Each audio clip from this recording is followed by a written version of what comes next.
আজকে আমরা যাচ্ছি হচ্ছে টাকি মিনি সুন্দরবন যেটাকে বলা হয়।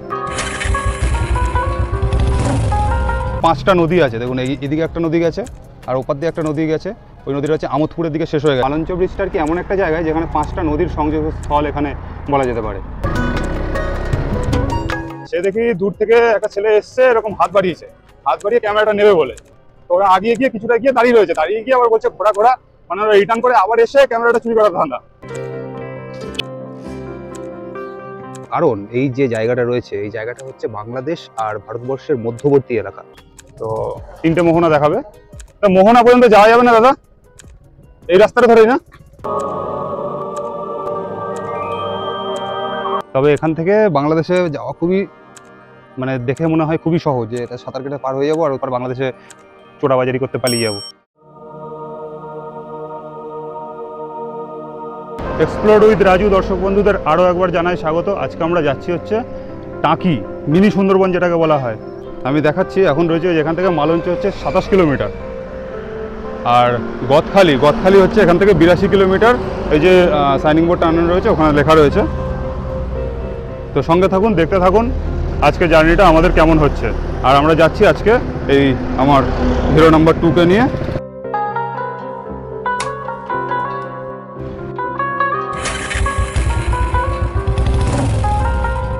এখান থেকে দেখুন বাসন্তী হচ্ছে 67 কিলোমিটার আর সরবেরিয়া 39, ফটকপুকুর মাত্র 4 কিলোমিটার।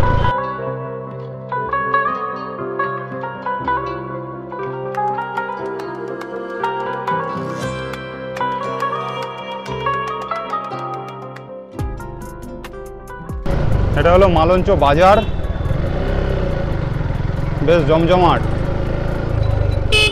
আপনারা যদি কেউ মালঞ্চ বাজার থেকে ভিডিওটা দেখে থাকেন তাহলে প্লিজ কমেন্ট করবেন। আর যেখানে যাচ্ছি জায়গাটা তো মিনি সুন্দরবন বলা হয়। তো দেখি কীরকম মিনি সুন্দরবন, সুন্দরী গরান গাছ আদৌ দেখতে পাই কিনা ওখানে।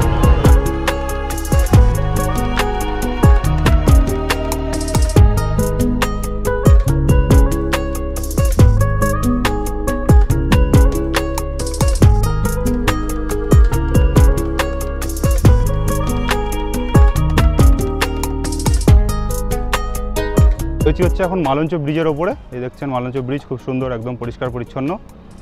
আর মালঞ্চ ব্রিজের মাহাত্ম্যটা হচ্ছে এখানে পাঁচটা নদী আছে, দেখুন এদিকে একটা নদী গেছে আর ওপার দিয়ে একটা নদী গেছে, ওই নদীটা হচ্ছে আমোদপুরের দিকে শেষ হয়ে গেছে। আর এটা হচ্ছে মিডিল একটা মোহনা বলা যেতে পারে, মোহনা টাইপের। আর এই হচ্ছে মালঞ্চ ব্রিজ। মালঞ্চ ব্রিজের ঠিক আরও অপোজিট সাইডে ওদিক থেকে একটা নদী আর ওদিক থেকে একটা নদী এসে ওখানে সংযোগ স্থাপন করেছে।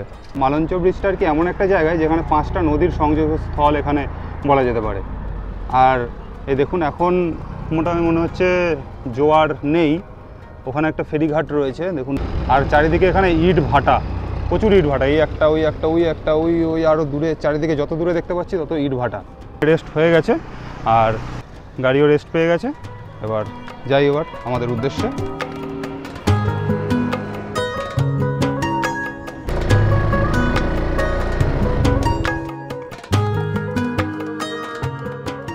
আসলাম হচ্ছে মালঞ্চ ব্রিজের ওপর থেকে। তো মালঞ্চ ব্রিজের ওপরে একটা ভালো বলতে কি, মানে খুবই খারাপ একটা ইনসিডেন্ট আমাদের সাথে হতে যাচ্ছিল। তো সেটা নিয়ে একটু আলোচনা করব, একটু মন দিয়ে শুনবেন। তো মালঞ্চ ব্রিজের ওপর থেকে যখন আমরা আসছিলাম, মানে মালঞ্চ ব্রিজের ওপরে যখন দাঁড়িয়েছিলাম, দুটো তিনটে ছেলে এরকম বাইকে কি করেছে, ক্যামেরাটা আসলে আমি গাড়ির ওপর রেখেছিলাম, গাড়ির ওপর ক্যামেরাটা রেখে আমি জানি এইখানটা কি চুরি চাচরামো হবে, গাড়ির ওপর ক্যামেরাটা রেখে আমরা ওইদিকে ফটো তুলছিলাম। সে দেখি দূর থেকে একটা ছেলে এসছে, এরকম হাত বাড়িয়েছে, হাত বাড়িয়ে ক্যামেরাটা নেবে বলে। তা সেই সময় আমার ওয়াইফ আর কি বুঝতে পেরেছিল, দেখতে পেরেছে। তো সেই সময় কি করেছে, ক্যামেরাটা তুলে নিয়েছে সাথে সাথে। ওরা হাত রীতিমতো বাড়িয়ে রেখেছিল নাকি, হাত রীতিমতো বাড়িয়ে আসছিল আর ও ক্যামেরাটা হাতে তুলে নিয়েছে। তারপরে ছেলেগুলো তুলতে পারেনি, তো ওরা আগিয়ে গিয়ে কিছুটা গিয়ে দাঁড়িয়ে রয়েছে, দাঁড়িয়ে গিয়ে আবার বলছে ঘোরা ঘোরা, মানে ওরা রিটার্ন করে আবার এসে ক্যামেরাটা চুরি করার ধান্দা নিয়ে আর কি। ওখান থেকে গাড়ি নিয়ে বেরিয়ে গেলে, ট্রেনে বেরিয়ে গেলে আর তো বুঝতে পারবো না যে কোথায় গেল ক্যামেরাটা, বা ওরাই বা কোথায় গেল। তো আপনারা যখনই এরকম কোথাও আসবেন, বা এটা শুধু মালঞ্চ ব্রিজের ওপরই দেখলাম এরকম একটা ব্যাপার, তো আপনারা যদি অন্য কোথাও যান, ধরুন দীঘা যাচ্ছেন, কোলাঘাট ব্রিজের উপরে হেনা তেনা দাঁড়িয়ে যদি ফটো তোলেন, তাহলে নিজের জিনিসপত্র এরকম গাড়ির মধ্যে রেখে বা ব্যাগপত্র গাড়ির মধ্যে রেখে কখনোই এরকম ক্যাজুয়াল ভাবে দাঁড়াবেন না। কারণ অনেক লোক আছে এরকম করার জন্য, কারো ক্যাজুয়াল ভাবে রেখে দিয়েছে, তুলে নিয়ে ওটা চলে যাই, এইরকম পরিস্থিতি হয়ে গেছে। বেকারত্ব এত বেড়ে গেছে দেশে যে মানুষ ঘর থেকে বেরিয়ে চুরি করার চিন্তা ভাবনা না ভেবেও এসে চুরি করে নিয়ে চলে যাচ্ছে।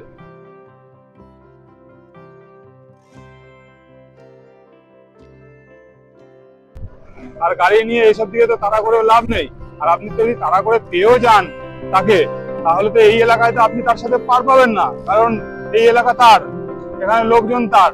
আপনার পুলিশ ডাকতে, আপনার লোকজনকে ডাকতে ডাকতে আপনাকে মেরে মুড়ে দিয়ে মালপত্র নিয়ে চলে যাবে। গুগল ম্যাপের থেকে বড় ভরসা হচ্ছে লোকাল লোক, কারণ গুগল ম্যাপ মাঝে মাঝে ধোকা দিয়ে দেয়। একটা আপনার ফোনে হয়তো চার্জ নেই, সেটা আলাদা ব্যাপার, কিন্তু গুগল ম্যাপও অনেক সময় ভুল রাস্তা দেখিয়ে দেয়। সেখানে লোকাল লোকই একমাত্র ভরসা, আশা আর ভরসা। সামনে দেখুন নিয়ে যাচ্ছে লোহার সমস্ত, ওই বাড়ি থেকে আমাদের নিয়ে যায় না লোহালাগুলো, সেগুলো নিয়ে যাচ্ছে। এগুলোকে গলিয়ে নতুন আর কি জিনিসপত্র তৈরি করা হয়। আর এই ডায়াবেটিস ক্লিনিক এই পথে, কোন পথে ভগবান জানে। এখন এতক্ষণে অন্তত 50-60টা বোর্ড দেখে ফেললাম, রাস্তায় লেখা রয়েছে ডায়াবেটিস ক্লিনিক এই পথে, ডায়াবেটিস ক্লিনিক এই পথে। আজকে দেখুন এই টাকির দিকে একটা ঠাকুর নিয়ে যাচ্ছে।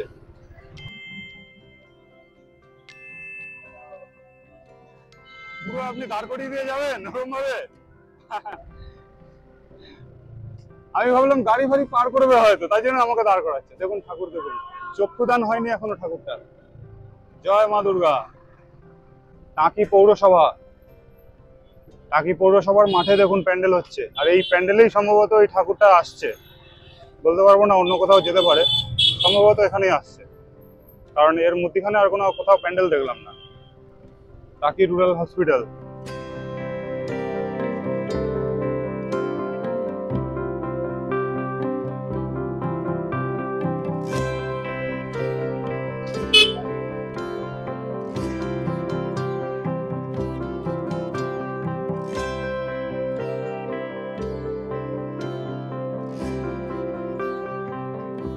চলে এসেছি হচ্ছে পুরো টাকি ইছামতি নদীর তীরে, আর নদীতে এখন রয়েছে জোয়ার।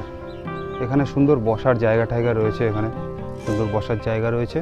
এদিকটায় অনেক গেস্ট হাউসও রয়েছে, আর এদিকটায় লাইন দিয়ে এরকম সারি সারি দোকান রয়েছে, যেগুলো চাউমিন এগরোল আপনি পেয়ে যাবেন।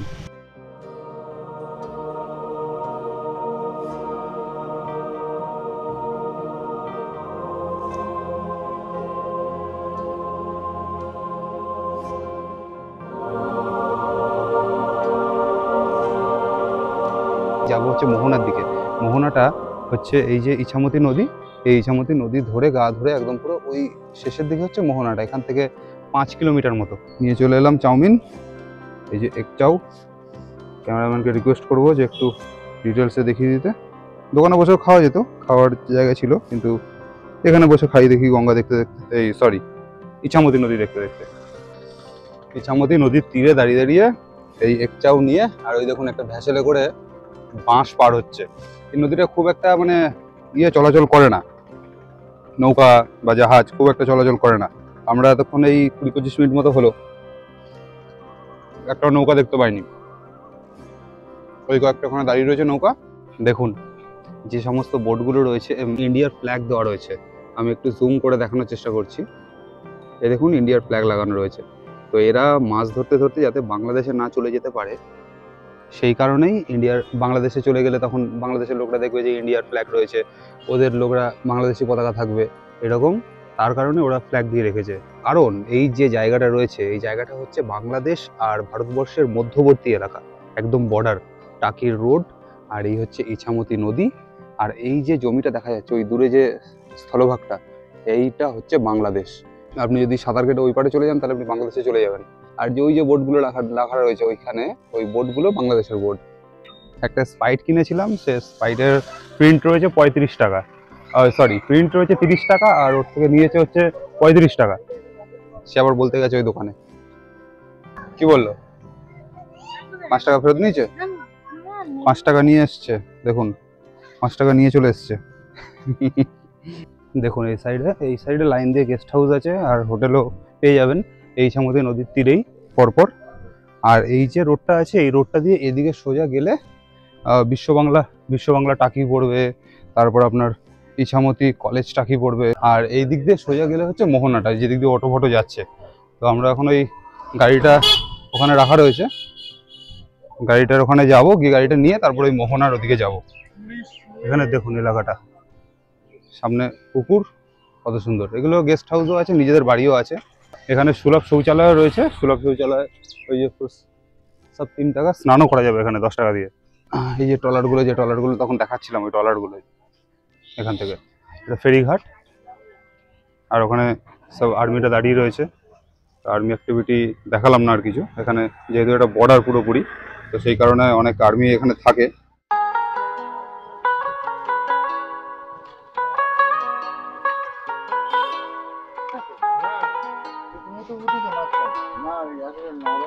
স্যারের কাছ থেকে, আর্মি জওয়ানের কাছ থেকে পারমিশন করিয়ে নিলাম। আর আর্মি জওয়ানকে ফুটেজে নেব না, কারণ ওটা ইন্টারন্যাশনাল সিকিউরিটির বিপক্ষে চলে যাবে, তো তাই আর নিচ্ছি না ওদেরকে। এটা হচ্ছে একদম পুরো শেষ সীমান্ত, দেখুন নৌকায় সবাই পার হচ্ছে।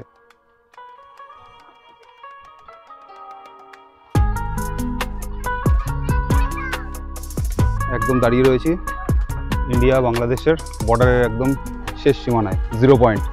এই যে দূরের যে জমিটা দেখা যাচ্ছে ওটাই বাংলাদেশ। আর এখানে যারা আপনারা কেউ যদি নৌকা বুক করতে চান, নৌকা বুক করে এখানে ঘুরতে পারেন, শুধু ইন্ডিয়ার জায়গাটুকু ঘোরাবে, নদীর ওই পারে যাবে না কিন্তু, ঠিক আছে? মানে এই পারে ইন্ডিয়ার বর্ডার রয়েছে, মাঝিরা জানে, ওরা অতদূর পর্যন্তই ওপারে যাওয়া হবে, আবার এপারে নিয়ে আসবে, এইটুকুই। এবার হচ্ছে এই বর্ডার এরিয়াটা পার করে যাব হচ্ছে রাজবাড়ির দিকে। বর্ডার এরিয়ার ওই টিকিট কাউন্টারে জানতে পারলাম যে একটা নৌকা আপনার 1800 টাকা আর 1000 টাকা করে ভাড়া পাওয়া যায়। তো 3টে মোহনা দেখাবে, একটা হচ্ছে একটা মোহনাতে 1000 টাকা, আর 3টে মোহনাতে হচ্ছে 1800 টাকা। তো একটা নৌকাতে 10 জন ওরা অ্যালাউ করে, আর আপনারা 10 জনের কমও যেতে পারেন, 10 জনের বেশি হবে না, 10 জন পর্যন্ত 1800 টাকা আর 1000 টাকা। টোটোগুলো বলছিল টোটোগুলো ঘুরিয়ে আনবে 300 টাকা করে। তো এই মোহনা, তারপরে এই যে যেখানে আমরা দাঁড়ালাম এখানে, এইসব নদীর পাড় ধরে ধরে। বর্ডার সিকিউরিটি ফোর্স, যা বন্ধ করো ক্যামেরাটা।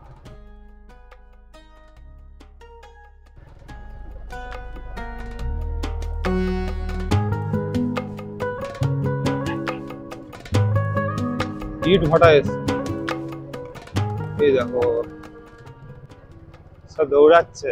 এগুলোর মধ্যে কাদা, তুমি পড়লে ঢুকে যাবে জানো।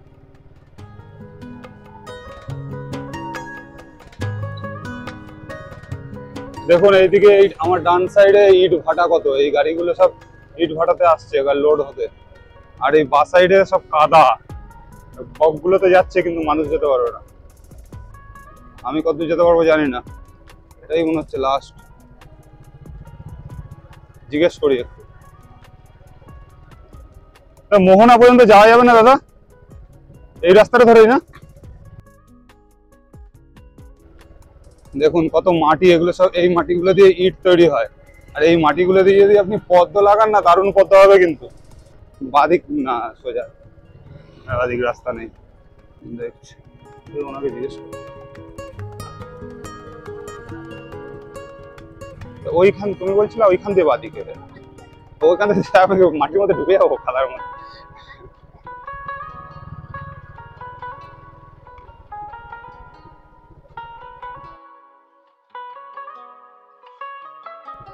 কাগজে দেখতে পাচ্ছি না, ওইদিকে দুটো বাইক দেখা যাচ্ছে, ওদিক দিয়ে দেখে আসি।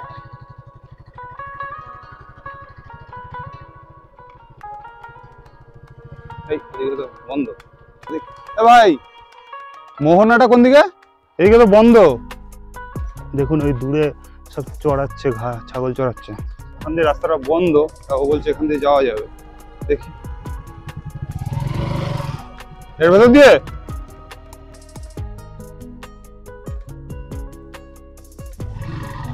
আচ্ছা ওই গেটটাই, এই যে এই গেটটা বন্ধ ছিল, বন্ধ না খোলাই আছে। সামনে একটা ইয়ে ছিল রাখা, ওই জন্য। আচ্ছা আমার মনে হচ্ছে গাড়িটা এখানেই রাখতে হবে। এখানে গাড়িটা আমরা পার্ক করে দিলাম। চলো মোহনায় যাই। মোহনায় এসে নদী। হেলমেটগুলো এখানে রেখে যাবো, এখান থেকেও নেওয়ার নেই। হেলমেটগুলো এখানে রেখেই যাচ্ছি, কারণ এখানে লোকজন নেই আর চুরিটা করবে কে। নদীটা যদি এই দিকটা থাকতো তাহলে একটা অসাম ভিউ পেতাম। দেখুন কত কাদা, এই মাটিগুলো না পলিযুক্ত মাটি, মানে গাছপালার জন্য খুবই ভালো। এই পেছনে দেখতে পাচ্ছেন কত মাটি, আর মাটিগুলো দেখুন কি সুন্দর কাটিং করা করা, মানে এদিকে ঢাল দেওয়া ওদিকে ঢাল দেওয়া। তো এর অর্থ হলো যখন জল আর কি বেশি থাকে, ওই ওই যে জায়গাটা দেখছেন, ওই জায়গাটা যখন জল আর কি জোয়ার আসে, যখন বেশি আসে, তখন এই দিকে মাছ ফাছগুলো ঢুকে যায়, অনেক মাছ এদিকে চলে আসে। আর তখন ওই যে বাঁধ দেওয়া রয়েছে, তারপরে যখন ভাটা হয় জলগুলো বেরিয়ে যায়, জল তো বেরিয়ে যায় কিন্তু মাছগুলো ওখানে আটকে থাকে। তো সেই জন্যই এখানে এরকম অবস্থা, মানে এখানটায় নদীর জল আর কি আসে, আর মাটিটা খুবই উপকারী মাটি।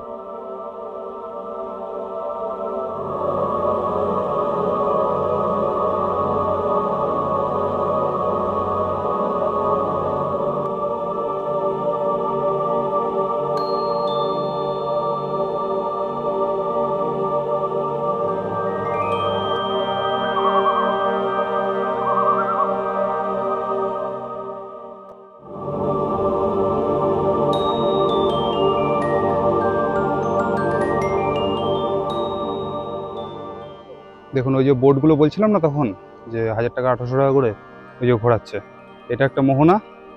এরকম দুটো না তিনটে জায়গা ওরা ঘোরাবে, ঘোরালে 1800 টাকা, আর একটা জায়গায় ঘোরালে 1000 টাকা।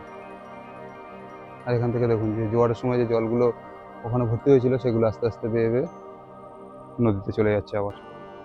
তবে এখান থেকে বাংলাদেশে যাওয়া খুবই, মানে দেখে মনে হয় খুবই সহজ, যে এটা সাঁতার কেটে পার হয়ে যাবো আর ওপর বাংলাদেশে চোরাবাজারি করতে পালিয়ে যাবো, কিন্তু এরকমটা না। এখানে প্রচুর এরকম বর্ডার ধরে ধরে ধরে ধরে প্রচুর আর্মি দাঁড়িয়ে আছে, প্রচুর আর্মি এখানে রয়েছে। এখন ওই দূরের দিকে রয়েছে, আর ওই দূরে আমার পেছনে রয়েছে একটা ওয়াচ টাওয়ার, একজন ভদ্রমহিলা বসে রয়েছে, মানে আর্মি, সেও বসে বসে নজরদারি রেখেছে। তো এখানে নিচে নামলেই ধরবে। ইছামতি নদীর মোহনায় দাঁড়িয়ে আছে, এপার থেকে ওপার মানুষ যেতে পারে না, কিন্তু পাখিরা অবাধে এখান থেকে এপার থেকে ওপার হচ্ছে।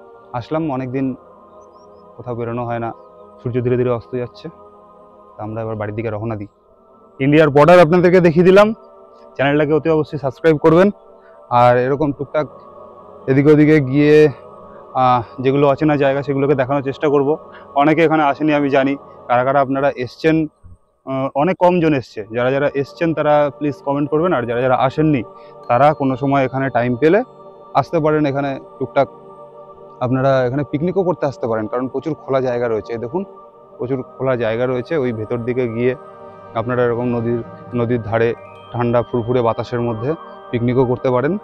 তো আসবেন। আর এই ভিডিওটা কেমন লাগলো অবশ্যই কমেন্ট করে জানাবেন। আর এরকম আননোন প্লেস যদি কোনো থাকে, এরকম আননোন প্লেস যে টাইমের অভাবে যেতে পারছেন না, তাহলে আমাকে জানান। আমি আছি এক্সপ্লোর উইথ রাজু আপনাদের সাথে, সেই জায়গাটা নিজের টাইম বের করে আপনাদেরকে সেই জায়গার ইনফরমেশন এবং সেই জায়গার ভিডিও দেওয়ার জন্য। চলুন আজকের মতো ভিডিওটা এখানেই স্টপ করলাম। এখান থেকে যেমনটাভাবে আমরা আসলাম ঠিক সেরকমভাবেই বাড়ি চলে যাব। বাড়ি থেকে প্রায় ওই 70-71 কিলোমিটার মতো লাগলো, 70-71 কিলোমিটার। ওই 2 ঘন্টা আমরা কভার করেছি, কারণ মাঝখানে অনেক জায়গায় দাঁড়িয়েছি, দাঁড়িয়ে ফটো তুলেছি, জল টল খেয়েছি, রেস্ট করেছি। তার জন্য যদি আপনারা টানা আসেন তাহলে চলে আসতে পারবেন ওই 1 ঘন্টা 55 মিনিট, মানে ওই 2 ঘন্টা ধরুন, 2 ঘন্টার মধ্যে আপনারা চলে আসতে পারবেন টাকি মোহনা বা টাকি শহরটা। টাকি এটা ঠিক শহরই বলা যেতে পারে, কারণ বেশ জমজমাট, রাস্তাঘাট তো খুব ভালো। এই সমস্ত রাস্তায় আসলে না আমাদের কলকাতার রাস্তা ভুলে যেতে হয়। কলকাতার রাস্তা এরকম অবস্থা আমিও জানি, আর আপনারাও জানেন আপনাদের বাড়ির আশেপাশে যে সমস্ত রাস্তাঘাট কি অবস্থা থাকে।